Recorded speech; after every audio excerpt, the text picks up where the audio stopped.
ಇದ್ದಕ್ಕಿದ್ದಂಗೆ ನಮ್ಮ ಹುಡುಗ ಇಂಟರ್ನ್ಯಾಷನಲ್ ಟ್ರಿಪ್ ಹೊಡೆದಂತ ಪ್ಲಾನ್ ಹಾಕ್ಬಿಟ್ರು. ಅಷ್ಟರಲ್ಲೇ ಅವ್ರು ಬಾಯಲ್ಲಿ ಬಿಟ್ಬಾರ್ದಂತ ಸೀದಾ ಗಾಡಿ ಎತ್ಕೊಂಡ್ಬಿಟ್ಟೆ. ಇದ್ದಕ್ಕಿದ್ದಂಗೆ ಇವ್ರು ಅಲ್ಲೂ ಜಗಳ ಆಡ್ತಾ ಇದ್ರು. ನಾನು ಅಷ್ಟರಲ್ಲೇ ಇವ್ರದ್ದು ಇನ್ನೂ ಟ್ರಿಪ್ಪೇ ಸ್ಟಾರ್ಟ್ ಆಗಿಲ್ಲ. ಟ್ರಿಪ್ ಸ್ಟಾರ್ಟ್ ಆದ್ಮೇಲೆ ಏನಪ್ಪ ಕತಿ ಅನ್ಕಂಡೆ. ಇದ್ದಕ್ಕಿದ್ದಂಗೆ ಅಲ್ಲಿ ಯಾರೋ ಫ್ರೆಂಡ್ಸ್ ಎಷ್ಟು ಖುಷಿಯಾಗಿ ಕಳ್ಸ್ಕೊಡ್ತಾ ಇದ್ರು ಹೋಗಿ ಬನ್ನಿ ಅಂತ. ಅಷ್ಟರಲ್ಲೇ ಇವ್ರು ಇಲ್ಲೂ ಜಗಳ ಆಡ್ತಾ ಇದ್ರು ನಾನಾ ನೀನಾ ಅಂತ. ಇದ್ದಕ್ಕಿದ್ದಂಗೆ ಬಿಡ್ರಪ್ಪ ಮಲೇಷ್ಯಾಗ ಹೋಗಿ ಬರ್ತಾ ಮಜಾ ಮಾಡಿ ಅಂದೆ.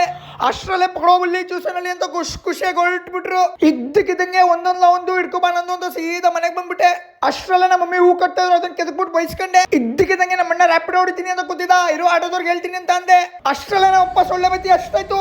ಇದ್ದಕ್ಕಿದ್ದಂಗೆ ಜೋರ್ ಮಳೆ ಸ್ಟಾರ್ಟ್ ಆಗೋದು. ಯಾರು ಜಿಮ್ ಮಿಸ್ ಮಾಡ್ಬಾರ್ದು ಅಂತ ಸೀದಾ ಗಾಡಿ ಎತ್ಕೊಂಡು ಹಂಗೆ ಹೊಂಟೆ. ಅಷ್ಟರಲ್ಲೇ ಫುಲ್ ವೀಟಿಗೆ ಅಂತ ಮಳೆಲ್ಲ ಒಳ್ಳೆ ವರ್ಕೌಟ್ ಮಾಡ್ಕೊಬಿಟ್ಟೆ. ಅಷ್ಟರಲ್ಲೇ ಮನೆಗೆ ಬರ್ತದಂಗೆ ದಾಲು, 2 ಮೊಟ್ಟೆ, 2 ಕಬಾಬು, ಇದ್ದಕ್ಕಿದ್ದಂಗೆ 2 ಚಪಾತಿ, ಫುಲ್ ಕಾಳು, ಸೆಕ್ಸಿ. ಅಷ್ಟರಲ್ಲೇ ಊಟ ಮಾಡ್ಕೊಂಡು ಇದ್ ನೋಡ್ರೆ ನಮ್ಮ ಮಮ್ಮಿ ಡಿಸೈನ್ ಆಗಿ ಮಲ್ಕೊಂಡು ಮಾತಾಡ್ತಾ ಇತ್ತು. ಇದ್ದಕ್ಕಿದ್ದಂಗೆ ಬಿಗ್ ಬಾಸ್ ನೋಡ್ಕೊಂಡು ಪ್ರತಿಯೊಬ್ಬರಿಗೆ ಇಲ್ಲಿಗೆ ಓಟ್ ಹಾಕಿ ಅನ್ಕೊಂಡು ಸೀದಾ ಕನೆಕ್ಟ್ ಮಾಡಕ್ ಕೊಟ್ಟೆ. ಅಷ್ಟರಲ್ಲೇ ಗಾಡಿ ಎತ್ಕೊಂಡು ರೋಡಲ್ಲೆಲ್ಲ ಲೂಚ್ ಬಂದಂಗೆ ಆಡ್ಕೊಂಡು ಸೀದಾ ಕನೆಕ್ಟ್ ಮಾಡಕ್ ಹೊಂಟೆ. ಇದ್ದಕ್ಕಿದ್ದಂಗೆ ಒಂದು ಕನೆಕ್ಟ್ ನೋಡ್ಕೊಂಡು ಸೀದಾ ತಬಾಕಬಿಟ್ಟೆ. ಫಾಲೋ ಮಾಡ್ಕೊಳ್ಳಿ.